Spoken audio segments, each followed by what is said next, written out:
অর্থাৎ যারা এটাকে তেলাওয়াত করার চেষ্টা করে না, এরা হচ্ছে জাহেল।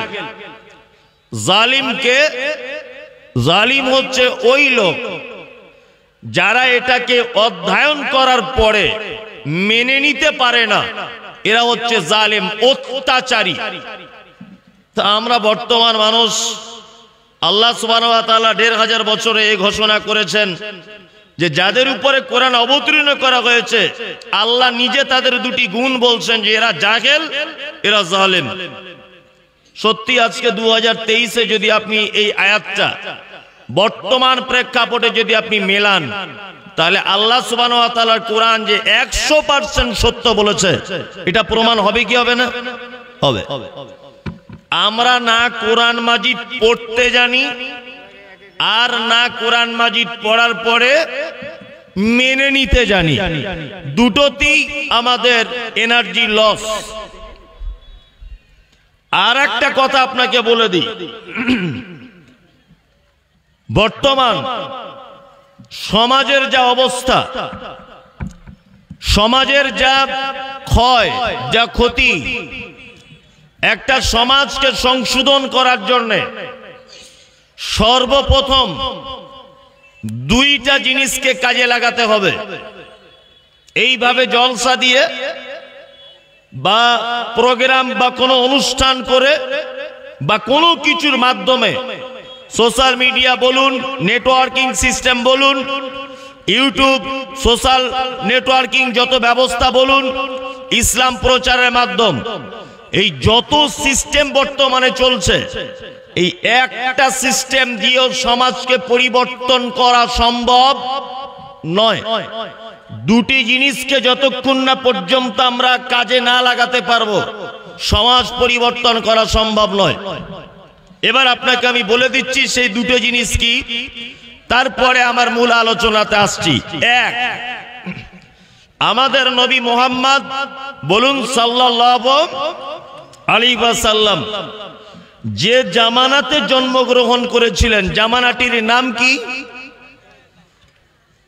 আইয়ামে জাহেলিয়াত, যার বাংলা অর্থ বর্বরতার যুগ, অসভ্যতার যুগ।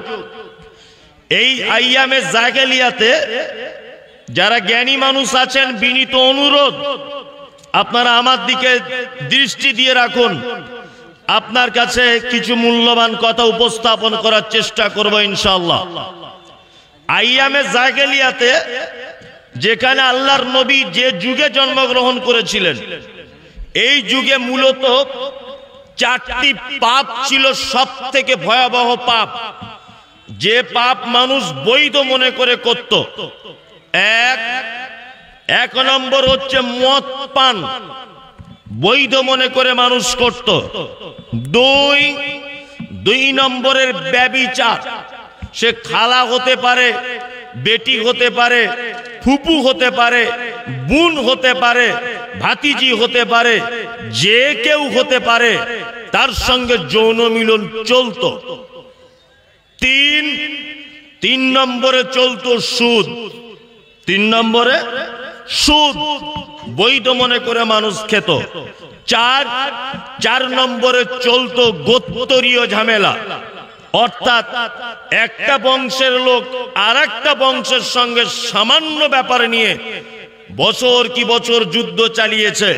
ইতিহাস স্বর্ণ উজ্জ্বল অক্ষরে তার দৃষ্টান্ত পেশ করেছে। যদি বলছেন কোনগুলি, আউস আর খাজরাজ, এই দুইটি গোত্র একটা উটকে পানি পান করানোকে কেন্দ্র করে 100 বছর যাবত যুদ্ধ যারা চালিয়েছে দুটি গোত্র। আর একটা পাপ ছিল, এই পাপটি মূলত পাপও বটে এবং জুলুমও বটে। মক্কা ছিল বাণিজ্যিক শহর। কি বললাম বুঝলেন? মক্কা কি শহর? বাণিজ্যিক, ব্যবসা বাণিজ্য খুব বেশি করত মানুষ। বৈদেশিক মানুষেরা তারা মক্কাতে আসতো বাণিজ্যিক করতে, ব্যবসা করতে। মক্কার মানুষেরা ছিল এত বড় চিটার, এত বড় বাটপার, 2 নম্বরই।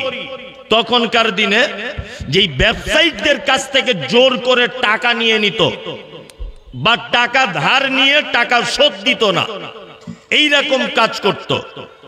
আমাদের নবী মুহাম্মদ সাল্লাল্লাহু আলাইহি ওয়াসাল্লাম তখনও পর্যন্ত নবী হননি। এই অসভ্য অন্ধকারে নিমজ্জিত জাতিকে আলোর দিকে টেনে আনার জন্য যুবকদেরকে নিয়ে সর্বপ্রথম একটা সংগঠন তৈরি করেছিলেন। এই সংগঠনের নাম হচ্ছে হিলফুল ফুজুল। হিলফুল ফুজুল সংগঠন তৈরি করার মূল উদ্দেশ্য হচ্ছে ব্যভিচার, জেনা, সুদ, ঘুষ, মদ পান, অন্যায় জুলুম সমাজ থেকে এইগুলোকে হটিয়ে দিয়ে মানুষকে আলোর দিকে আনার জন্য এই সংগঠন তৈরি করেছিলেন সর্বপ্রথম মুহাম্মদুর রাসূলুল্লাহ সাল্লাল্লাহু আলাইহি ওয়াসাল্লাম যখন তিনি নবী হননি। কাদের নিয়ে করেছিলেন? যুবকদেরকে নিয়ে। কাদের নিয়ে? যুবকদেরকে নিয়ে। এরই মাঝখানে মুহাম্মদ সাল্লাল্লাহু আলাইহি ওয়াসাল্লাম চলে যেতেন কোথায়? জাবালে নূর বলে একটি পাহাড় মক্কাতে অবস্থিত। এই পাহাড়ের একেবারে উচ্চ স্থানে একটি গুহা, তার নাম ছিল হীরা। কি বললাম বুঝলেন? হীরা গুহাতে আল্লাহ ধ্যান করতেন। এবার আপনাকে একটা জিনিস জানতে চাইছি, বলুন তো মুহাম্মদ সাল্লাল্লাহু আলাইহি ওয়াসাল্লাম নিরক্ষর মানুষ ছিলেন না আক্ষরিক জ্ঞান ছিল? নিরক্ষর ছিলেন, তাই না? আবার এই যে ঘটনাটা বলছি এটা নবুয়তির আগে। বোঝার চেষ্টা করুন ভালো করে। আমি শুরু করে বলছি না বলে আপনি ভাববেন না মনে হয় আর ভালো লাগছে না। ভালো না লাগলেও আপনি বসুন, আমি এখন আলোচনা শুরু করিনি। হীরা গুহাতে 2 দিন 4 দিন যেতে লাগলেন, গিয়ে আল্লাহর ধ্যানে মগ্ন থাকতেন। একদা জিবরিল আমিন এলেন। আসার পরে আল্লাহর নবী সিনাতে চাপ দিয়ে বলছেন ইকরা, আপনি পড়ুন। আল্লাহ রাসূল বলছেন আমি পড়তে জানি না। আবার চাপ দেওয়া হলো, আপনি পড়ুন। বলছে পড়তে জানি না। আবার চাপ দেওয়া হলো, পড়ুন। তখন কোরআনের 5টি আয়াত অবতীর্ণ। আপনাকে আমি ঘটনাটি শিক্ষা দিচ্ছি, শুনুন। এক, আল্লাহ তাআলা এতদিন পর্যন্ত নবীকে দিয়ে হিলফুল ফুজুল সংগঠন তৈরি করিয়েছিলেন। নবীজি এই সংগঠনের যুবকদেরকে নিয়ে সমাজ পরিবর্তন করতে চেয়েছিলেন, কিন্তু তিনি যে সংগঠন চালাচ্ছিলেন এই সংগঠন মূলত নিজস্ব জ্ঞান দিয়ে পরিচালনা করছিলেন। আল্লাহ হীরা গুহাতে ডেকে নিয়ে নবীকে বলছেন, নবী আপনি তো লেখাপড়া জানেন না, সমাজ পরিবর্তন করতে গেলে সর্বপ্রথম আপনাকে লেখাপড়া জানতে হবে। ইকরা, আপনি পড়ুন। বিইসমি রাব্বিকাল্লাযী খলাক, ওই প্রভুর নামে যে প্রভু আপনাকে সৃষ্টি করেছে। তার মানে একটা সমাজকে পরিবর্তন করতে গেলে 3টা পদক্ষেপ আপনাকে নিতে হবে। কটা? 3টা। আপনি যদি এই গ্রামটাকে সংশোধন করতে চান কটা পদক্ষেপ নিতে হবে? 3টা। এক, যুবকদেরকে দিয়ে সমাজ পরিবর্তন করতে হবে। কি বললাম বুঝলেন? আমাদের সমাজের অধঃপতন কেন? আমাদের টোটাল সিস্টেমটাই সব উল্টা চলছে। উল্টো না বলুন, কিছু বলছেন? একটা ছেলে হারিয়ে গেছে, যার ছেলে খুঁজে নেন, আর এখানে কেউ থাকলে তাকে দিয়ে দেন ছেলেটা। জি না, এটা বিদেশ নয় যে হারিয়ে যাবে, কোথায় আছে হয়তো। যাই হোক, যে কথা বলছিলাম, তাহলে সমাজ পরিবর্তন করতে গেলে ধরুন তো সাহেব, এটা আপনি ধরে রাখবেন। সমাজ পরিবর্তন করতে গেলে কটা জিনিস লাগবে? 3টা। আমার দিকে ফিরুন। এক, যুবকদেরকে কাজে লাগাতে হবে। কি বললাম বুঝতে পারছেন? আমাদের সমাজ পুরো উল্টা। এটা আপনাদের কি বিহার পড়ছে না পশ্চিম বাংলা? পশ্চিম বাংলা। তাহলে তো আপনাদের বোঝাতে সুবিধা হবে। এক, মমতা ব্যানার্জি সরকার আমাদের রাজ্যের মুখ্যমন্ত্রী, তাই না? আচ্ছা বলুন তো, 60 বছর বয়স হয়ে গেলে কোন মানুষ আর চাকরিতে থাকতে পারে না, তাকে বসিয়ে দেওয়া হয়। বসিয়ে দেওয়া হয় কেন বসায় বলুন তো? মানে উপর মহলের বুদ্ধিজীবী মঞ্চ এটা জেনেছে 60 বছর বয়স পর্যন্ত একটা মানুষের স্মৃতি শক্তি, তার জ্ঞান, তার বিবেক বুদ্ধি, তার কর্মক্ষমতা, তার দক্ষতা পরিপূর্ণ থাকে। 60 বছর হয়ে গেছে মানে তার সমস্ত ক্ষমতা আস্তে আস্তে আস্তে আস্তে নিম্নমুখী হয়, কমে যায়। এই কারণে আমাদের সরকার একটা সিদ্ধান্ত নিয়েছে যে তোমার বয়স 60 বছর হয়েছে মানে তুমি বাড়িতে বসে যাও, বাড়িতে বসে থাকো, স্কুলে আসতে হবে না, তুমি বাড়িতে বসেই থাকো, 30,000 টাকা তোমার পেনশন দেবো, তবুও ভালো, তুমি আমার স্কুলে এসে ছাত্র ছাত্রীদের সর্বনাশ করো না, কারণ তোমার বুদ্ধি এখন কমে যাচ্ছে। কি বললাম বুঝলেন? আমাদের সমাজের কত মাথায় মোটা মানুষ বসবাস করে, যে সমস্ত মানুষদেরকে সরকার বুদ্ধিজীবী মঞ্চ বিবেচনা করে বুদ্ধি কমে গেছে বলে, কর্মক্ষমতা কমে গেছে বলে, দক্ষতা কমে গেছে বলে তাকে বাড়িতে রিটায়ার করে দিয়ে পেনশন দেয় 30,000 করে, তবুও সরকার তাকে স্কুলে নিয়ে যায় না। কিন্তু আমরা সমাজ এত বোকা পথে হাঁটি যে আমরা ওই 60-65 বছর বয়সের লোকের হাতে বড় একটা মাদ্রাসা মসজিদ কোন সমাজের দায়িত্বের কাজ বড় একটা খাতা তুলে দিয়েছি যে আপনি সমাজের এই কাজগুলো করুন। আচ্ছা বলুন তো দেখি, এই বুড়া মানুষকে দিয়ে সমাজের কোনো আর ভালো কাজ সম্ভব না আছে? নাই। যুবকদেরকে টেনে আনুন প্রতিটি স্তরে, আমি বলেছি তো, মাদ্রাসাতে যুবকদের আনুন ডেকে, মসজিদে যুবকদের দায়িত্ব দেন, ঈদগাহের যুবকদের দায়িত্ব দেন, জলসার যুবকদের দায়িত্ব দেন। শুনুন একটা কথা বলি, যুবকদের দায়িত্ব দিলে সমাজ দুটি কাজ থেকে বাঁচবে। এক, যে ছেলেটাকে মসজিদের দায়িত্বে ঢুকিয়ে দেওয়া হয়েছে ও যদি গ্রামের 8 দলের ফুটবল খেলা দিয়ে ন্যাংটো মেয়েদের নিয়ে ড্যান্স করার সেক্রেটারি থাকতো, ওকে যদি মসজিদে ঢুকিয়ে দেন দেখবেন ও অন্যায় কাজ করার আগে 4 বার ভাববে যে আমাকে মসজিদের দায়িত্ব দিয়েছে সমাজের মানুষ, আমি আর পাপ কাজে থাকবো না। ভাববে কি ভাববে না? ভাববে। সমাজে সব থেকে বেশি যুবকদের কাজে লাগান। সমাজ যদি পরিবর্তন করতে চান, আরে এরা তো সেই যুবক যারা পরে ঝাড়ে বাঁশ কেটে রাতারাতি পরের জমি দখল করে জোর করে ক্লাব তৈরি করতে পারে, এদের দ্বারাতেই সমাজ পরিবর্তন করা সম্ভব। কি বললাম বুঝলেন? অস্ট্রেলিয়া ভারত ম্যাচ চলছে, রাত 2টো পর্যন্ত খেলা হবে। পোল্ট্রির দোকানদারকে তার বাড়ি থেকে ডেকে এনে দোকানে চাবি খুলিয়ে 5 কেজি পোল্ট্রি এনে রাতের বেলা গ্যাস ওভেন ভাড়া করে যুবক 10 জন মিলে পিকনিক করে খেতে পারে, এদের দ্বারাতেই সমাজ পরিবর্তন করা সম্ভব। এরা এত বড় কাজের রিস্ক নিতে পারে আর সমাজ পরিবর্তন করতে পারবে না। দুই নম্বর, সমাজ পরিবর্তন করতে গেলে পবিত্র আল কোরআনের জ্ঞান এবং তার মতো করেই সমাজ পরিবর্তন করা সম্ভব। ভাই মমতাজুল ইসলাম সোশ্যাল মিডিয়াতে আপনারা দেখেছেন যে আমি নাকি সব সময় লোকের বিরুদ্ধে বলি। আরে গাধা, আমি লোকের বিরুদ্ধে বলি না, আমি লোকের যে জায়গাগুলোতে অসুখ লেগেছে সেই জায়গাগুলো ধরিয়ে দিই, এই জন্য আমি হই বিতর্কিত লোক। আল্লাহ বলছে কোরআন ছাড়া সমাজ পরিবর্তন করা যাবে না। আরো 40 দিনের তবলিগ জমাতে চিল্লায় বার হয়েছে বগলে 2টো বই নিয়ে, একটার নাম ফাজাইলে আমল, একটার নাম মুনতাখাবে হাদিস। কি বলছে বুঝতে পারছেন?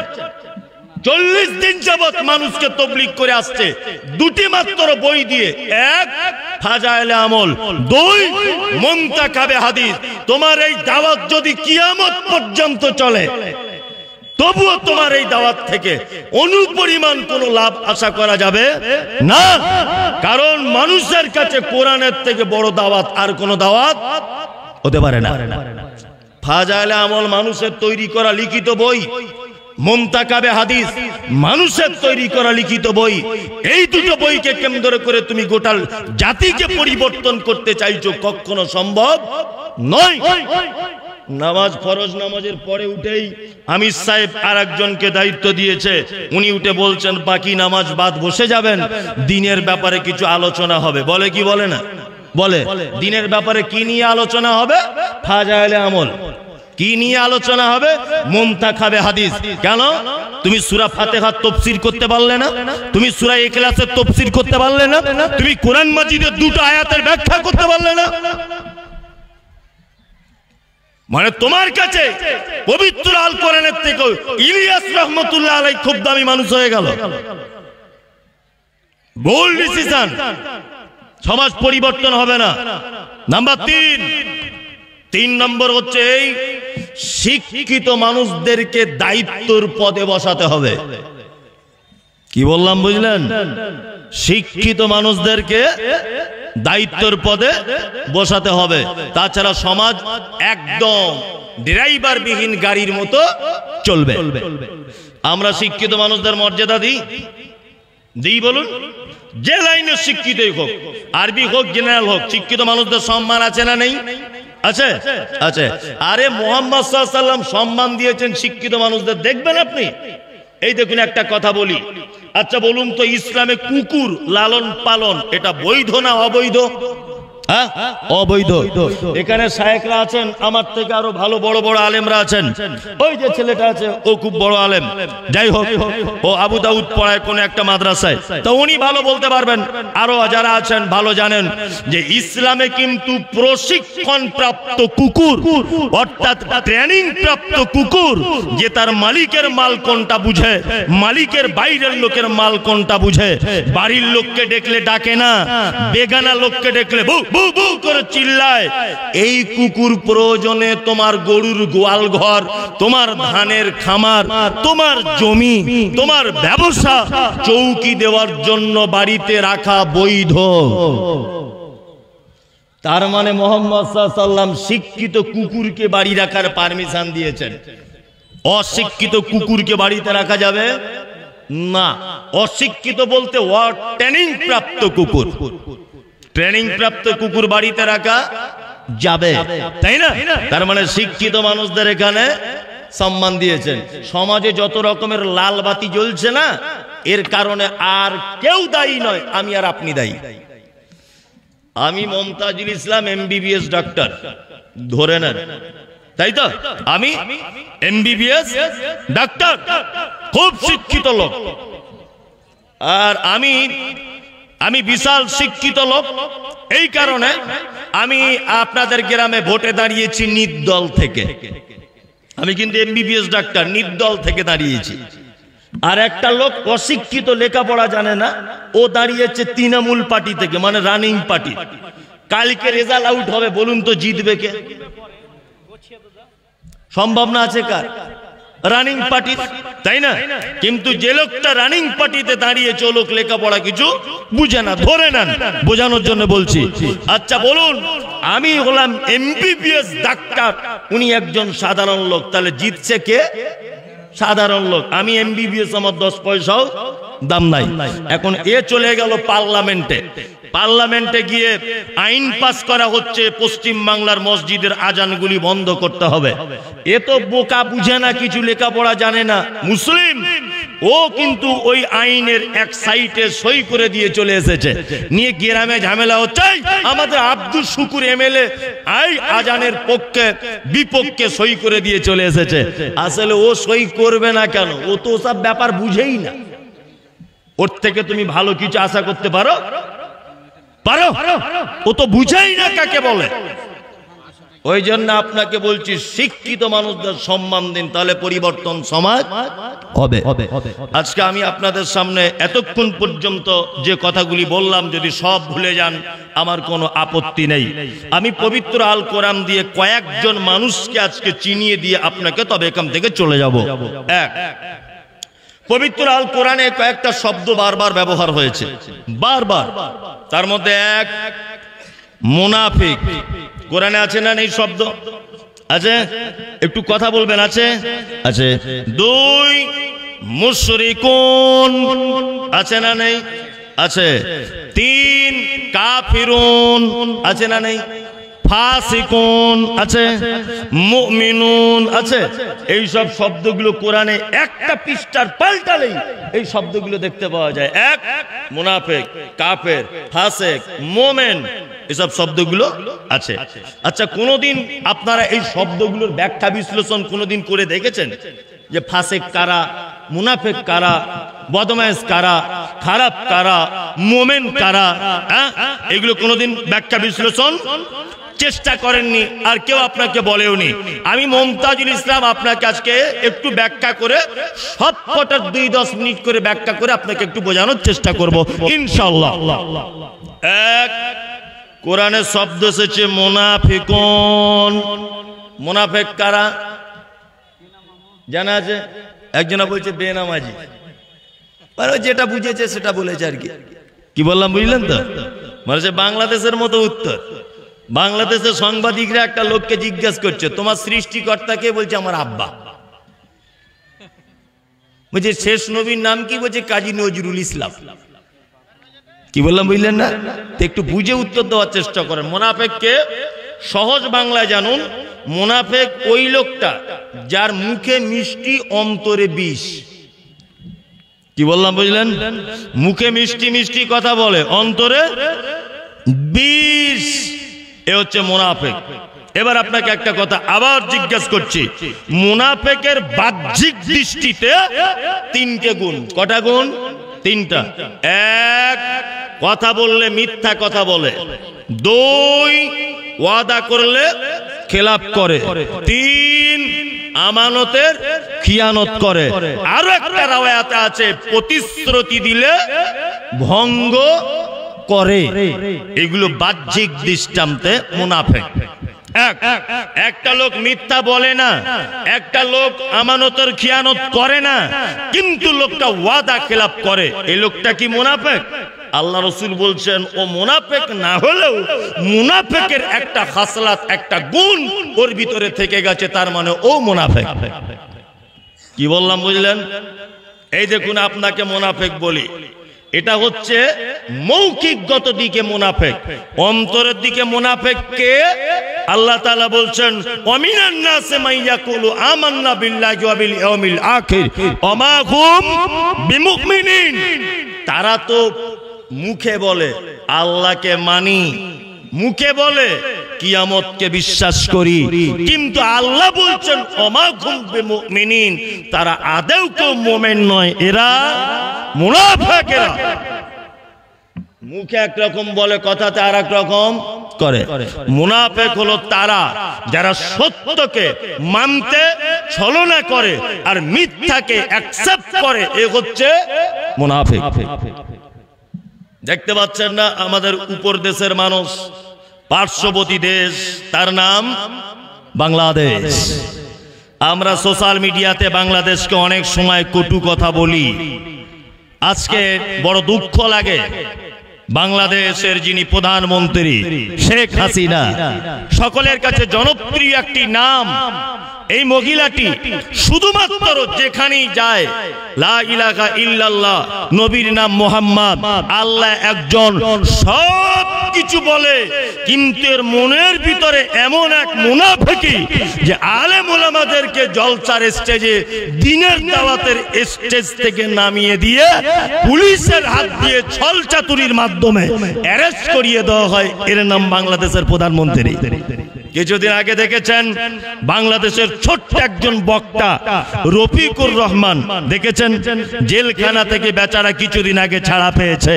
লোকটি বা বক্তাটি রফিকুর রহমান মাদানী, ও বক্তব্য রাখছিল, পুলিশ এসেছে, পুলিশের বিনা পারমিশনে নাকি কোন এক জায়গাতে বক্তব্য রাখতে গিয়েছিলেন।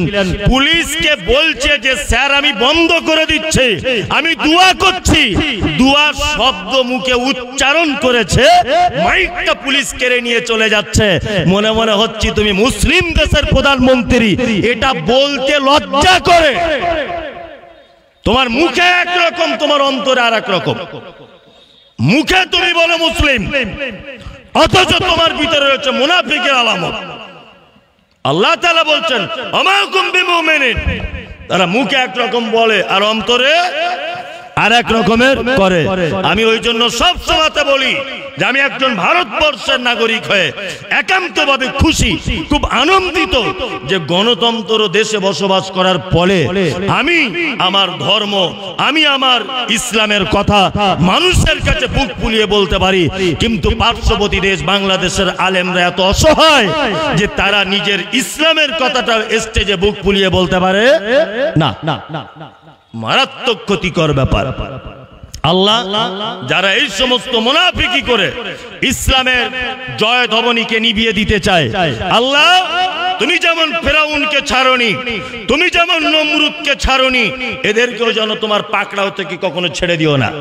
কারণ যারা আলেম ওলামা হাদিস এবং কোরআনের দুশমন, অন্তরে মুনাফিকি, মুখে আছে ঈমান, আল্লাহ এদেরকে তুমি পাকড়াও করবেই করবে, তোমার পাকড়াও থেকে এরা কেউ ছাড় পাবে না।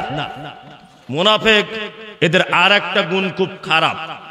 আচ্ছা বলুন তো, পৃথিবীতে যদি, খুব মনোযোগ দিয়ে শুনবেন, পৃথিবীতে যদি একটা পাপ কেউ করে যে পাপ ক্ষমার অযোগ্য, বলুন তো কি পাপ?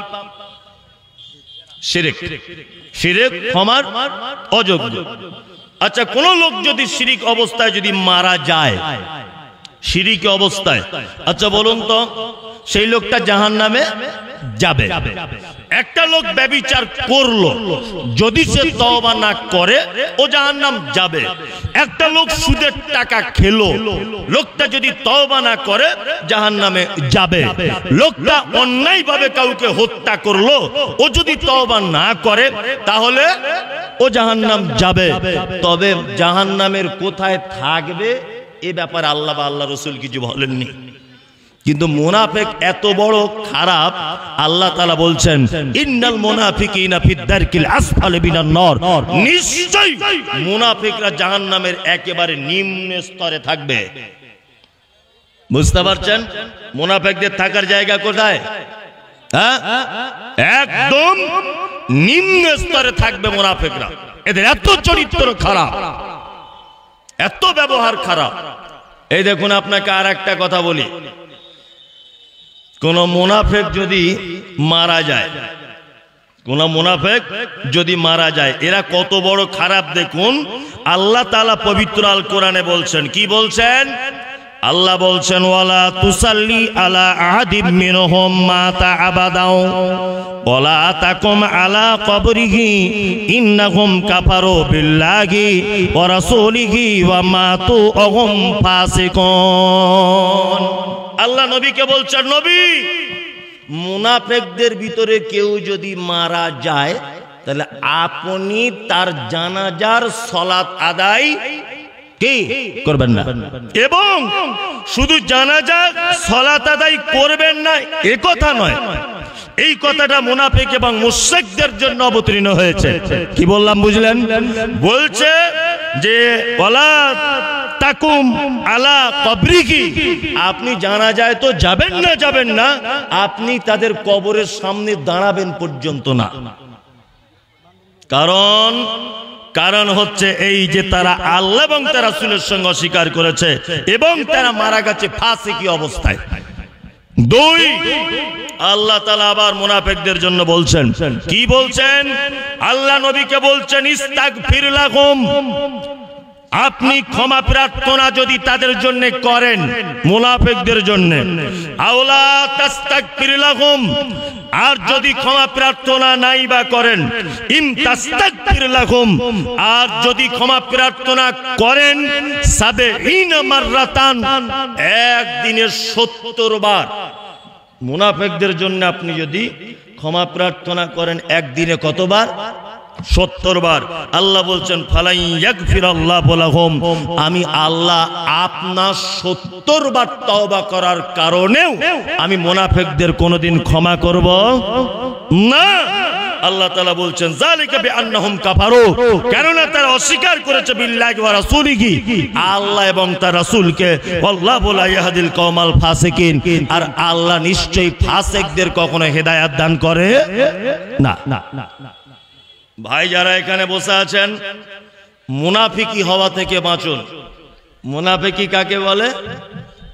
মসজিদে ফজরের নামাজের পরে ইমাম সাহেবকে ডেকে বলছে, আসসালামু আলাইকুম, ভাই ভালো আছেন? তো বলছে আলহামদুলিল্লাহ। বলছে সত্যি আজকে 12 বছর মসজিদে নামাজ পড়ি, আপনার মতো ভালো ইমাম সাহেব একটাও দেখিনি। একজন মুসল্লি বলছে, আপনার মতো ইমাম সাহেব নাই, এত ভালো কিরাত করেন আপনি। ফজরের নামাজ পড়ে বলে চলে গেছে বাড়ি। ইমাম সাহেব এখন বউ হঠাৎ করে অসুস্থ, ও জোহরের আগে মোটরসাইকেল নিয়ে বাড়ি চলে গেছে, জোহরের সময় মসজিদে আসতে পারেনি। তা যে লোকটা ফজরের নামাজের পরে ওর প্রশংসা করে গেছে, ওই লোকটা মসজিদে এসে দেখছে ইমাম সাহেব নাই। তখন ওই লোকটা চায়ের দোকানে গিয়ে বলছে, সবই ভালো, একটু কামাই করে বেশি, একে পাল্টে দিলে হয় না? ইমাম সাহেবটা একটু চেঞ্জ করলে হয় না? ফজরের নামাজ পড়ে কিন্তু এই লোকটা বলে গেল যে আপনার মতো ভালো লোক হয় না। কি বললাম বুঝলেন না? এ হচ্ছে পাক্কা মুনাফিক। এ কি পাক্কা মুনাফিক। ইমাম সাহেব ভাইদেরকে বলছি, আপনার চাকরির যদি 12:30 যদি কেউ বাজায়, কে বাজাবে সেই লোকটাকে চিনিয়ে দিয়ে যাচ্ছে, আপনি সাবধানে থাকবেন। এক, আপনার পাশে সব সময় যে লোকটা আপনার ঘরে বসে ভাত খায় আর আপনার সাথে খুব পীড়িত, দেখবেন কোনোদিন যদি আপনার চাকরির 12টা বাজে মসজিদের, তাহলে এই লোকটার কারণে বাজবে। কি বললাম বুঝলেন? হ্যাঁ, মুনাফিকদের একটা দুনিয়াবি আলামত হচ্ছে মুখে খুব মিষ্টি মিষ্টি ভাষা, আসসালামু আলাইকুম। আপনার মতো লোক হয় না, পিছনে দেখবেন কাঁটা নিয়ে দাঁড়িয়ে আছে, এ হচ্ছে কি মুনাফিক। ও সাবধান, মুনাফিকদের জন্য দোয়া পর্যন্ত করতে মানা করা হয়েছে। কি বললাম বুঝলেন? মুনাফিকরা এত নিকৃষ্ট যে তাদের জাহান্নামের একেবারে নিচেতে রাখা হবে। এটা কে বলছে? আল্লাহ বলছেন, ইন্নাল মুনাফিকিনা ফিদ দারকিল আসফালি মিনান নার, নিশ্চয়ই মুনাফিকরা নিকৃষ্ট এবং তাদেরকে রাখা হবে জাহান্নামের একেবারে নিচে। পৃথিবীতে বড় পাপ তার নাম শিরক, পৃথিবীতে দ্বিতীয় বড় পাপ তার নাম পিতামাতার সঙ্গে সৎ ব্যবহার করা, আরেকটা বড় পাপ ব্যভিচার করা, আরেকটা বড় পাপ অন্যায়ভাবে কাউকে হত্যা করা, আরেকটা বড় পাপ অন্যায়ভাবে মিথ্যা সাক্ষ্য প্রদান করা। এই পাপ করার পরেও একটা লোক জাহান্নামের নিচেতে থাকবে, কথা আল্লাহ বা আল্লাহ রাসূল বলছে না, এই মুনাফিকদের ব্যাপারে বলছে। এরকম লোক সমাজে আছে না নেই? আছে না? খুব সাবধানে থাকবেন। বিশেষ করে মাদ্রাসা মসজিদে যারা চাকরিতে যুক্ত আছেন, কি বললাম বুঝলেন, বা যারা কোনো দায়িত্ব ভিতরে আছেন, মুনাফিক আর একটা জায়গা আপনাকে বলে দিচ্ছি, মেলাতে যাবেন মুনাফিক খুঁজে পাবেন না। আপনি সিনেমা দেখতে যান, সবাই দেখবেন এরকম ভাই বসে আছে, আর 20 कोस दूर से अगर कोई बच्ची रोते माँ कहती है कि बच्ची सो जा, गब्बर सिंह आ जाएगा। সবাই মজা করে দেখছে, ঠ্যাংয়ের উপর ঠ্যাং দিয়ে। ওখানে মুনাফিক নেই। পার্কে যান, সবাই প্রেম করতে ব্যস্ত, ওখানে মুনাফিক খুঁজে পাবেন না। পাবেন না। অথচ মসজিদে এখন হয়েছে সব থেকে বড় একটা জায়গা, মসজিদ। গীবত আর পরনিন্দার সব থেকে বড় জায়গা হয়েছে এখন মসজিদ। নামাজের পরে পরে 5-7 জন মিলে এক জায়গায় গোল হয়ে বসে এর বইয়ের কথা, ওর ইমাম সাহেবের কথা, ওর ছেলের কথা, ও কি করে 2 তলা বাড়ি করলো, এ কি করে এই করলো, আলোচনা হয় না? মসজিদে বসে হচ্ছে। কি বলছে বুঝতে পারছেন না? খুব সাবধানে থাকবেন, মুনাফিকরা খুব ভয়ঙ্কর। সারা পৃথিবীতে যত যুদ্ধ হয়েছে, সারা পৃথিবীতে যত সংঘর্ষ বেঁধেছে, সারা পৃথিবীতে যত বিপর্যয় এসেছে, সব মুনাফিকদের জন্য। জানেন ইতিহাস মনে আছে? ওই যে নদিয়ার পলাশীর আমবাগানে নবাব সিরাজউদ্দৌলা, মনে আছে? নবাবের সঙ্গে যখন ব্রিটিশদের যুদ্ধ হয়েছিল পলাশীর আমবাগানে, কি কারণে যুদ্ধতে পরাজয় হয়েছিল মনে আছে? এই যে মীর জাফর মুনাফিক, এই মীর জাফর নবাব সিরাজের সঙ্গে ছিল মিলেমিশে, কিন্তু তলায় তলায় ব্রিটিশদের সাথে হাত রেখেছিল। কি বললাম বুঝলেন না? এই কারণে তো পলাশীর আমবাগানে পরাজয় হয়েছিল নবাব। আপনাদেরকে বলছি, সারা পৃথিবীতে যত বিপর্যয় এই মুনাফিকদের কারণে হয়েছে, এদের থেকে খুব সাবধানে থাকবেন। চলুন, আর একটা কোরআন মাজিদের শব্দ আছে। কি শব্দ? মুশরিকুন। আছে না নাই? আছে? এ ভাই কথা বলিও না, কথা বলিও না। মুশরিকুন আছে না নাই? মুশরিক কারা? মুশরিক কারা জানা আছে এটা? না, মুশরিক হচ্ছে সেই যে আল্লাহকে এক বলে স্বীকার করে, কিন্তু আল্লাহকে পাওয়ার জন্য মাধ্যম ধরে পেতে হয় এই বিশ্বাস রাখে, এ হচ্ছে মুশরিক। হিন্দুদের ভিতরে মুশরিক নেই। কি বললাম বুঝলেন? বৌদ্ধ, শিখ, খ্রিস্টান, ইহুদি, নাসারা, হাড়ি, চুয়ার, চামার, বাগদি, ছুতর, মেতর, হেতর, এদের ভিতরে মুশরিক নেই। মুশরিক কাদের ভিতরে আছে? এই যে আমাদের ভিতরে মুশরিক। কি বললাম বুঝলেন না? যদি বলছেন কেমন করে, আমাদের কিছু মুসলমান এখনো পর্যন্ত এই দেশের মাটিতে আছে যারা আল্লাহকে একা একা ডাইরেক্ট পাওয়া যায় না বলে অমুকের হুজুরের মাধ্যমে আল্লাহকে খোঁজে। খোঁজে কি খোঁজে না? হাদিস শুনেছেন গল্প। কি গল্প? একটা লোক 99টা মানুষকে হত্যা করেছে, তাই না? লোকটা কি করে ক্ষমা পাবে এই জন্য চলে যাচ্ছে কারো কাছে জানতে। তার কাছে গিয়ে বলছে, ভাই ঘটনা এই, 99টা লোককে হত্যা করেছি, আমার কি পাপ ক্ষমা হবে? তা বলছে, এত বড় পাপ কি আর ক্ষমা হয়? তা বলছে, হবে না যখন, শালা তোকেও আর ছাড়বো না। ওকেও দিয়ে দিয়েছে। করেছে কতটা? 100, তাই না? ও তারপরেও আত্মবিশ্বাস যে আমার ক্ষমা হবেই। যাচ্ছে হেঁটে হেঁটে, যেতে যেতে যেতে যেতে রাস্তার মাঝখানে মারা গেল। বিস্তারিত ঘটনা। শেষ কথা আপনাকে বলছি, ক্ষমা পেয়েছিল কি পায়নি? পেয়েছিল, পেয়েছিল। বলুন তো, ও ক্ষমা পেয়েছিল কোন পীর সাহেবের মুরিদ হয়ে? কারোর মুরিদ হওয়া লেগেছিল? লাগেনি তো, লাগেনি। কিন্তু আমাদের বর্তমানে বিশ্বাস ঢুকিয়ে দেওয়া হচ্ছে মনের ভিতরে, কি যে আমাদের মাধ্যমে তোমরা ক্ষমা কি পাবে। আচ্ছা, এবার আপনাকে বলছি, সব থেকে পৃথিবীতে আপনার আপন সেই সম্পর্কটার নাম কি? ইয়েস, মা আর বাপ, তাই না? আচ্ছা বলুন, আমি মমতাজুল ইসলাম, আপনি আমাকে আলেম হিসাবে সম্মান করছেন, আপনার আব্বা মায়ের থেকে বেশি আমাকে ভালোবাসতে পারবেন? পারবেন না। আচ্ছা, কোন পীর সাহেবকেও কি ভালোবাসা যাবে আব্বা মায়ের থেকে? যাবে? যাবে না।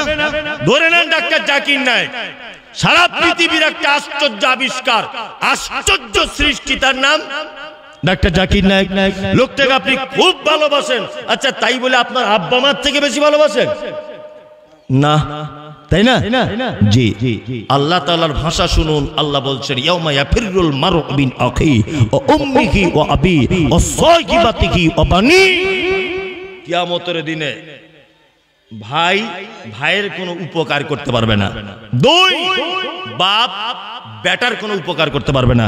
3, স্ত্রী স্বামীর কোনো উপকার করতে পারবে না। 4, বেটা বাপের কোনো উপকার করতে পারবে না। উপকার করতে পারবে? পারবে না। তাহলে পৃথিবীর সব থেকে আপন কে?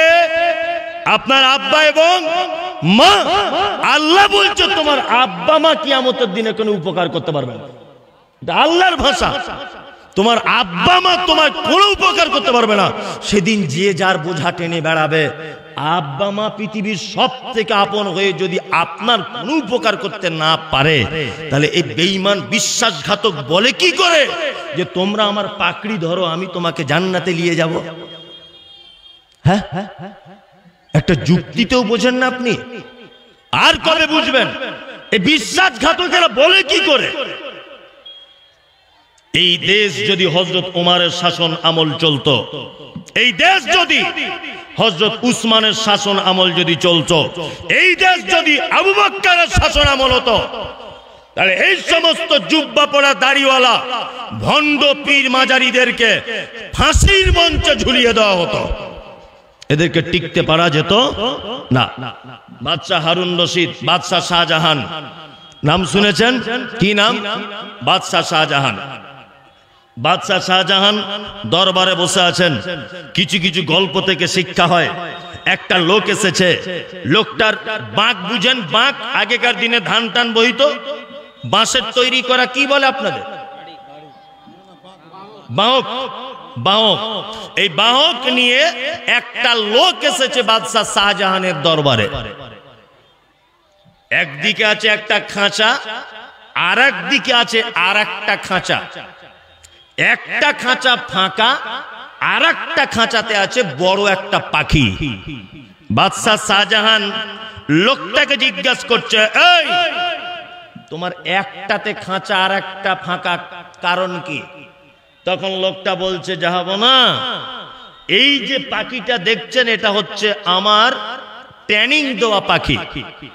এই পাখিটা খাঁচার ভিতরে জঙ্গলের ভিতরে আমি রেখে আসি, আর এ নিজের ভাষাতে কুহু কুহু কুহু এরকম করে ডাকে।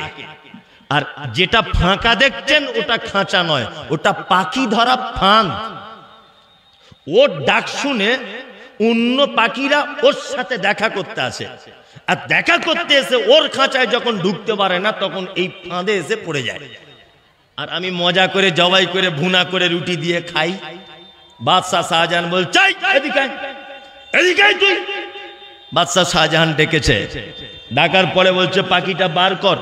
পাখিটা বার করেছে, বার করার পরে বাদশাহ শাহজাহান বলছে, ওখান থেকে তলোয়ারটা আনতো। তলোয়ারটা এনে পাখিটাকে একদম টুকরো টুকরো টুকরো করে কেটে দিয়েছে। লোকটা খুব কাঞ্চার, বলছে, মালিক এত সর্বনাশ করে দিলেন, রুজি রুটি সব মেরে দিলেন, আমি কি ভুল করেছি? আপনি আমায় এই শিকারি করা পাখিটাকে মেরে দিলেন। বাদশাহ শাহজাহান বলছে, শোন, এইরকম মুনাফেক পাখিকে বাঁচিয়ে রাখা যাবে না। কারণ হচ্ছে এই যে মিথ্যা অভিনয় করে তার স্বজাতিকে মালিকের ফাঁদে ফেলে খাবার উপযুক্ত করে, ভুনা করার উপযুক্ত করে, এই পাখিকে বাঁচিয়ে রাখা উচিত নয়। আমি মুমতাজুল ইসলাম বলছি, বড় পাঞ্জাবি পরে, মাথায় টুপি দিয়ে 32 হাত পাকড়ি বেঁধে যারা মানুষকে বলছে আমাদের দরবারে এসো জান্নাত পেয়ে যাবে, এই অভিনয় যারা করাচ্ছে, মানুষ এদের মাধ্যমে যা মুশরিক হয়ে যাচ্ছে বা শিরকের ভিতরে যা লিপ্ত হচ্ছে, এটা যদি বাদশাহ শাহজাহানের জামানা হতো তাহলে মনে হয় এদেরকে শুলিতে চাপিয়ে খন্ড খন্ড করে দেওয়া হতো, কেটে কাটা হতো না, কাটা হতো এদেরকে। আল্লাহু আকবার। মুশরিক কত খাতারনাক দেখুন। কোরআন মাজিদে আল্লাহ তাআলা মুশরিকদের ব্যাপারে বলতে গিয়ে বলছেন, কি কথা বলছেন? আল্লাহ সুবহানাহু ওয়া তাআলা বলছেন সূরা তাওবা 113 নম্বর আয়াত, মা কানা লিল নবিয়্যি ওয়াল্লাযিনা আমানু আন ইস্তাগফিরু লিল মুশরিকিন। কোন নবী এবং মুশরিকদের জন্য উচিত নয়, কোন নবী এবং মুমিনদের জন্য উচিত নয় যে তারা মুশরিকদের জন্য ক্ষমা প্রার্থনা করে। ওয়ালাউ কানু উলুল কুরবা, যদি মুশরিকরা তোমাদের নিকট আত্মীয় হয় তারপরেও তাদের জন্য দোয়া করা চলবে না। মিন বাদি মা তাবায়্যানা লাহুম আন্নাহুম আসহাবুল জাহিম, এই কারণে তাদের জন্য দোয়া করা যাবে না যে তারা জেনে গেছে তারা জাহিম নামক জাহান্নামের অধিবাসী। বিনীত অনুরোধ, এই গ্রামটা তো আহলে হাদিস গ্রাম, তাই না কিনা?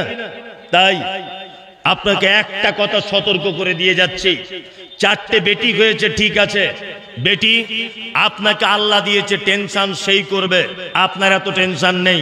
তাড়াহুড়ো করে কোনো মাজার পূজারি পীর ফকিরদের দলে যেন আপনার বেটিকে বিয়ে দেবেন না, এটা যেন মাথায় থাকে। আল্লাহ তাআলা বলছেন, মা কানা লিল নবিয়্যি ওয়াল্লাযিনা আমানু আন ইস্তাগফিরু লিল মুশরিকিন। কখনো কোনো মুমিন এবং নবীদের জন্য উচিত নয় যে মুশরিকদের জন্য ক্ষমা প্রার্থনা করে। মুশরিক কারা? যারা আল্লাহকে এক বলে মানে, তারপরেও মাজার পূজা, তারপরেও গাছের কাছে পূজা, তারপরে এই ক্ষমতার মালিক পীর সাহেব, এইটা মনে যারা করে তারা কি মুশরিক। দয়া করে যেন এদের সঙ্গে আত্মীয়তার সম্পর্ক করতে যাবেন না। আল্লাহ নিজে বলছেন যে এই রকম মুশরিকরা যদি তোমাদের নিকট আত্মীয় হয় তবুও তাদের জন্য দোয়া করা যাবে না। চলুন, আর একটা শব্দ হচ্ছে ফাসিক, আছে না নেই? আছে। ফাসিক কারা? ফাসিক হচ্ছে তারা যারা বড় বড় পাপের সঙ্গে লিপ্ত, খুব বড় বড় পাপ তার সঙ্গে লিপ্ত, এটা পাপ জানার পরেও ছেড়ে দেয় না, এরা কে? ফাসিক। বড় পাপ তারপরেও ছেড়ে দেয় না, এরা কে? ফাসিক। যেমন পিতা মাতার সঙ্গে অসৎ ব্যবহারকারী, ও ফাসেক। কি বললাম বুঝলেন? সুদের টাকা খাওয়া ও ফাসেক, দাড়ি চেঁচে ফেলা ও ফাসেকদের তালিকায়, অন্যায়ভাবে কাউকে হত্যা করা এ ফাসেকদের তালিকায়। তবে ফাসেক এর ফেরত আসার উপায় আছে। ফাসেক ইসলাম থেকে খারিজ হয়ে যায় না। ফাসেক সে তওবা করলে আবার ইনশাআল্লাহ তার তওবাকে কবুল করা হয়, সে মাপ পেয়ে যায়। তবে ডেঞ্জারাস হচ্ছে মুশরিক আর মুনাফিক। আর একটা শব্দ আছে, কি শব্দ? মুমিনুন আছে, মুমিন। আল্লাহু আকবার। এই শব্দটা নিজের ভিতরে না আনা পর্যন্ত জান্নাতে যাওয়া যাবে না। মুমিন কারা? এই শব্দটার একটু ব্যাখ্যা করে দিই। সর্বপ্রথম জেনে রাখুন, ঈমান আর মুমিন এই দুটো জিনিস এক না আলাদা? আলাদা। ঈমান আলাদা, ঈমান আনার পরে মুমিন ওটা আলাদা। কি হচ্ছে? জি, মুমিন আলাদা। মুমিন কারা? আল্লাহ বলছেন, ইন্নামাল মুমিনুনা আল্লাযীনা ইযা যুকিরাল্লাহু ওয়াজিলাত কুলুবুহুম ওয়া ইযা তুলিয়াত আলাইহিম আয়াতুহু যাদাতুহুম ঈমানাও ওয়া আলা রাব্বিহিম ইয়াতাওয়াক্কালুন। আরে মুমিন তো তারাই, আল্লাহ বলছেন মুমিন তারাই যারা অন্যায় করে, পাপ কাজ করে, ভুল করে, ভুল করার পরে পরে আল্লাহর কথা মনে চলে এলে ভয়ে থর করে কাঁপে। এটা হচ্ছে মুমিনের এক নম্বরের গুণ। পাপ হয়ে গেলে ভয় লাগে? লাগে? লাগে না। বর্তমানে পাপ হয়ে গেলে ভয় তো লাগে না, আরো পাঁচজনকে বলে বলে বেরিয়ে নিজে আর কি বিশাল কিছু ভাবতে চায় না? সারা রাত কার সঙ্গে মোবাইলে চ্যাটিং করেছে, কার সঙ্গে অনলাইন করেছে, কার সঙ্গে ভিডিও কলে কথা বলেছে। সকালবেলার বন্ধু সৌরভকে ডেকে বলছে, শোন তোকে একটা কথা বলি, তুই যে বলছিলিস চান্স লাগাতে পারবি না, দেখ সারা রাত ভিডিও কল। পাপ করেছে, পাপ করেছে, তারপরেও মানুষকে কি বলে বলে বেড়াচ্ছে। এটা কি?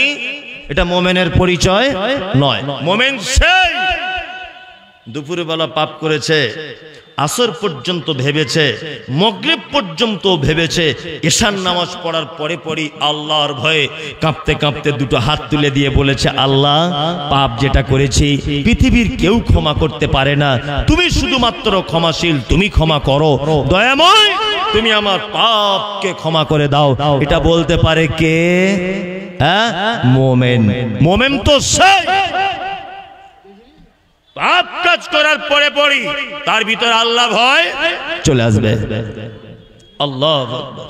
মানুষ যে কত বড় বড় পাপ কাজ করছে তারপরেও আল্লাহর ভয় আসে না, কারণ খাতামাল্লাহু আলা কুলুবিহিম ওয়া আলা সামিইহিম ওয়া আলা আবসারিহিম, তাদের অন্তরে মরিচা পড়েছে, চোখে তাদের পর্দা লেগে গেছে, তাদের কান যেন বদ্ধ হয়ে গেছে, তারা ভালো জিনিসকে অ্যাকসেপ্ট করতে পারে না।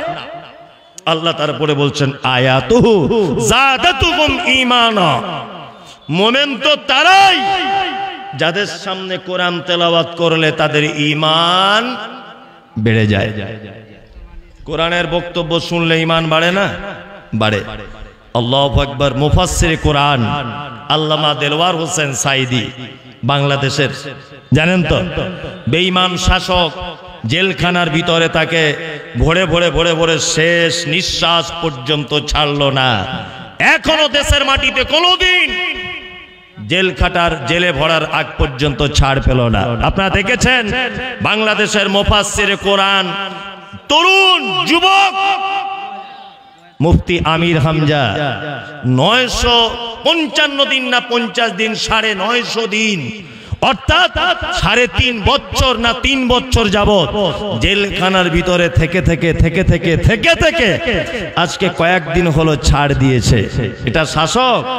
শাসক না ইবলিস শয়তান? শয়তানের থেকে খারাপে। লজ্জা করে। মানুষকে কোরআন শোনা থেকে বঞ্চিত করেছে। দোয়া করি মুফতি আমির হামজা ভাইয়ের জন্য যে আল্লাহ ওনাকে আবার দাওয়াতের মাঠে ফেরত আনুক। করতে ভুলে যাচ্ছেন, আবার দুটো আয়াত পরে আবার যখন জাহান্নামের কথা আসছে তিনি এত জোরে কেঁদে উঠছেন, বাঙালি হোক নন বেঙ্গলি হোক, যে দেশের হোক না কেন, আরবি বুঝুক আর না বুঝুক সবাই যেন কাঁদছে। আমি মুমতাজুল ইসলাম, আমি অজর নয়নে কাঁদছি। আমার পাশে যে চাচাটা আপনাদের জেলাতে বাড়ি, অশিক্ষিত লোক, চাচাও দেখছি ডুকরে ডুকরে কাঁদছে। নামাজের পরে বললাম, চাচা আমি না আরবি বুঝি, এই কারণে আমি কাঁদলাম। চাচা তুমি কেন কাঁদলে বলো? তখন চাচা বলছে, মৌলভী সাহেব আমাদের গ্রামে আজ আমার 60 বছর বয়স, এতদিন কোরআন মাজিদ শুনেছি, কোনদিন আমার চোখ দিয়ে পানি আসেনি, কিন্তু সত্যি যে কোরআন তেলাওয়াত শুনলে চোখে পানি আসে আমি কাবা এসে বুঝতে পেরে গেলাম। চাচা আমাকে হাউমাউ করে কাঁদছে আর ধরে বলছে, আল্লাহ এত সুন্দর তেলাওয়াত আমি জীবনে কোনোদিন শুনিনি, আমি বুঝতে পারছি না, মানে মতলব বুঝি না, কিন্তু কোরআনের তেলাওয়াত শুনে আমার চোখের পানি ধরে রাখতে পারলাম না। আল্লাহ বলে, মোমেন তোরা আয়াতুহু জাদাতুহুম ঈমানা ওয়া আলা রাব্বিহিম ইয়াতাওয়াক্কালুন। মুমিনের দ্বিতীয় নম্বরের গুণ হলো তার সামনে যখন কোরআন তেলাওয়াত করা হবে মুমিনের অন্তর যেন গলে যাবে, মুমিনের চোখ দিয়ে যেন পানি ঝরে ঝরে পড়বে। এটা মুমিনের দ্বিতীয় নম্বরের গুণ। তার সামনে কোরআন তেলাওয়াত হলেও, কোরআনের আয়াত তেলাওয়াত হলেই তার মন গলে যাবে। আমাদের মসজিদের ইমাম সাহেব রাখা হয়, একা হয় না, হয়। 4 জন এসেছে ইন্টারভিউ দেওয়ার জন্য। এগুলো বাস্তব কথা, আপনি স্বীকার করলেও বাস্তব, না করলেও বাস্তব। 4 জন এসেছে, একজন তেলাওয়াত করছে পুরো কাবা শরীফের মতো তেলাওয়াত, এত সুন্দর ছেলেটির কণ্ঠ। তা ছেলেটি সবাই পছন্দ করেছে। তা ছেলেটিকে বলছে বেতন কত? তা বলছে বেতন দিবেন 12,000 দিবেন। তা বলছে তাহলে আর আসতে হবে না, আমরা নেই। আর একজন এসেছে, কোন রকম কোরআন পড়েছে, বেতন কত নিবা? বলছে 8,000 দিবেন। বলছে না তাহলে আর হলো না। আর একজন এসেছে, মোটামুটি পড়েছে, বেতন কত নিবা? বলছে 6,000। বলছে তাহলে এক কাজ করো, কমিটির সিদ্ধান্ত তুমি থাকবে, আর ওরা কেউ চান্স পাবে না, তাই না? অন্তত পক্ষে ইমাম নির্বাচন করার আগে সর্বপ্রথম দেখবেন যে তার কোরআন তেলাওয়াতটা কত সুন্দর। অনেক সময় কোরআন তেলাওয়াত সুন্দর হলে, সত্যি বলুন, ফজরের সালাত আদায় করতে 2 রাকাত নামাজ যদি মনে হয় 15 মিনিট ধরে কিরাত হয়, তবুও বিরক্ত আসবে না, তবুও বিরক্ত আসবে না। আসসালামু আলাইকুম। যিনারা এখন পর্যন্ত খাননি, ডেলিগেটে যিনাদেরকে ইনভাইট করা হয়েছিল তিনারা খেয়ে নেন, আর খাবার বেঁচে আছে যিনারা খাওয়ার ইচ্ছুক যে খেতে পারেন, ওখানে মাদ্রাসায় চলে যান, মাদ্রাসা খাওয়ার ব্যবস্থা আছে, আপনারা যে খেতে পারেন। আসসালামু আলাইকুম। জি, যে কথা বলছিলাম সেটা হচ্ছে এই আয়াত বলতে নিদর্শনাবলী। আয়াতের বাংলা মানে কি? নিদর্শন। আল্লাহ সুবহানাহু ওয়া তাআলা পৃথিবীতে হাজারো নিদর্শন আছে, আছে না নেই? আছে, আছে, অনেক নিদর্শন। দুটো একটা নিদর্শন আপনাকে দেখাই। চাষি ভাইরা মাঠে যান, মাঠে যান না? যান। মাঠে গিয়ে বিকালবেলার দিকে দেখবেন, কি দেখবেন? আকাশে দেখবেন বক বা অন্যান্য পাখিগুলো ডানা মেলে উঠছে, দেখেন না?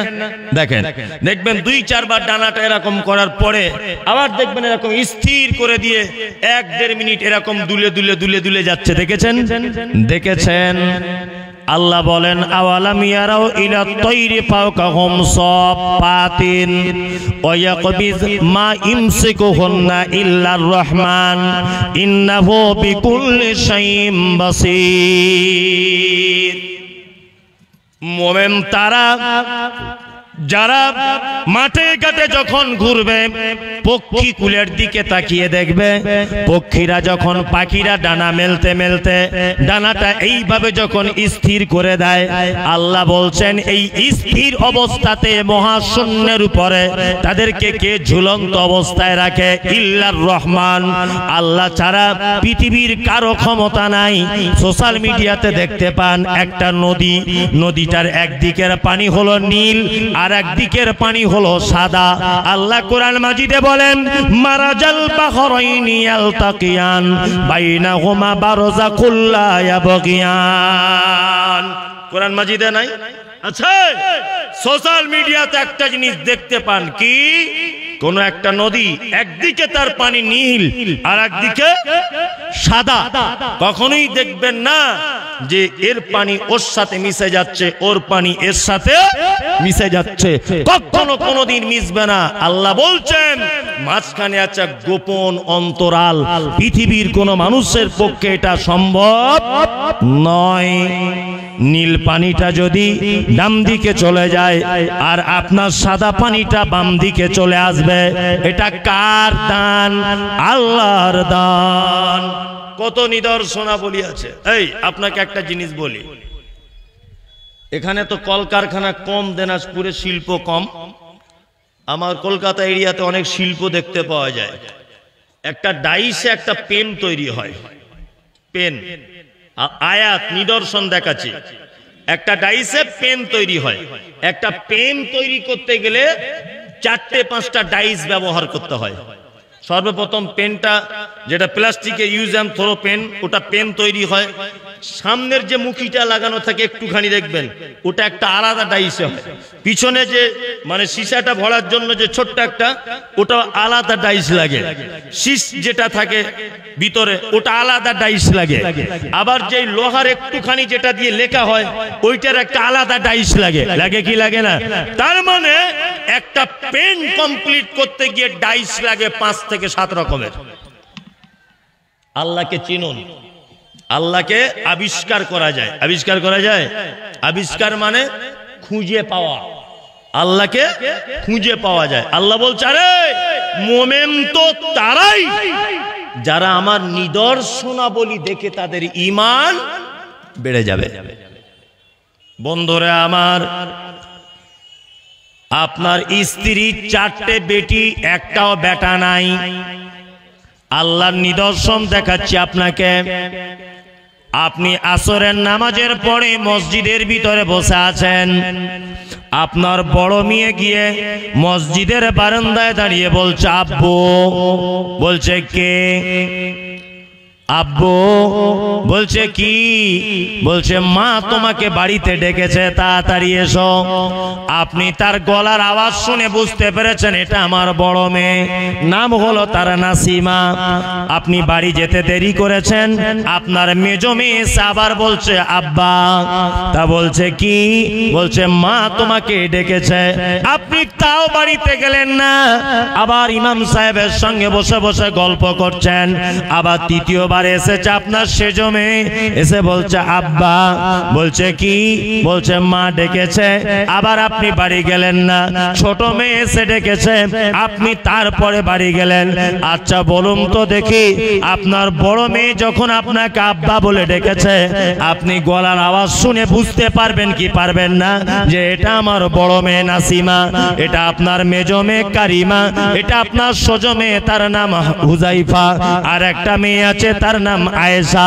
আপনি তার গলা দেখে বুঝতে পারবেন কি পারবেন না? পারবেন। মিলে নাই রে চেহারাতে আর নেই কো গলার সুরে, অদ্ভুত তোমার কারিগরি আল্লাহ দেখেছি সোহাগে ভরে।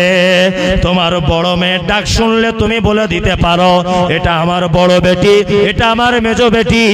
একটাই ডাইস থেকে তৈরি হয়েছে 4 জনের গলার সুর 4 রকমের, 4 জনা দেখতে দেখতে 4 রকমের।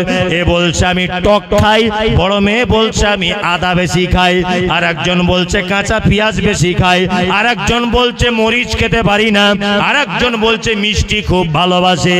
বিশ্ব নবী নয়, স্বয়ং আল্লাহ বলেছে একটা ডাইস থেকে তোর 4টে বেটি দিলাম, 4 জনের নাক আলাদা, 4 জনের চোখ আলাদা, 4 জনের গলার আওয়াজ আলাদা, 4 জনের দৃষ্টিভঙ্গি 4 রকমের, 4 জন 4 রকম জিনিস খেতে পছন্দ করে। আল্লাহ বলে আয়াতুহু সাদাতুহুম ঈমানা, মুমিনের দ্বিতীয় নম্বরের গুণ ইয়াতাওয়াক্কালুন। তখন আপনি বলছেন ভালো হবে না, তুমি নিজে সুন্দর বলে তোমার কন্যা বা পুত্র তা মোটামুটি ধান একেবারে কমপ্লিট, আর 5-7 মিনিটে কান্দে বলছে আল্লাহ তুই একে কেন দেখতে পেলি। সর্বক্ষণ আল্লাহর উপরে ভরসা রাখতে হবে। সেই দিনটা হবে 50,000 মুমিনের 5 নম্বরের গুণ তুলুন না। ঘুমাচ্ছেন কিনা দেখি, সবার ইচ্ছা আছে না আসে উঠে ভিক্ষা করে। তা আমি জলসা করছি আজকে মনে হয় 10 কেন বলিস, ওই যে একটু গুড় দিয়ে দিই, তাহলে লোক বুঝতে পারে টাটকা। প্রতিদিন করে তো 1.5-2 কেজি হয়। আর ওই রস মেয়েটা রসা খাওয়া থেকে এলো ডুমুরিয়া গ্রামে, খুব নরম হয় না, দেখবেন ওর বাপ মরে গেলেও দিলে তোরা জান্নাত পাবি না।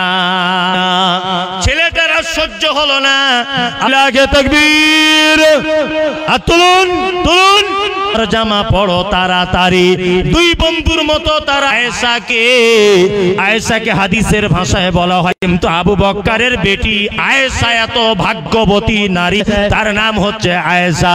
হাদিস দুনিয়াতে তারপরে জয়নাবে সে নবীজি বুঝতে পারলেন না, অল্প বয়সের মেয়ে একটা কাটার দানের ব্যাপারে হাত লম্বা করে দেয়। বলছে মোমেনদের সম্মান বাড়িয়ে দেবো, মাগফিরাতুন, তাদের টাকা পয়সা বিবি বাল বাচ্চা যা কিছুই করছে অপমানও করার জন্য নয়। ঠিক আছে, মনে করিয়েন না, একদম কিছু মনে করবেন না, আল্লাহর কসম বসে যান। এর নাম পৃথিবী, এর নাম এই দোয়াটা উপহার দেওয়ার সুযোগ হয়নি। আর্থিক অবস্থা আপনারা তেমন ভাবে একটু আল্লাহর রাস্তায় কেন। ওয়ালাইকুম আসসালাম, কত দিলেন? আমিন।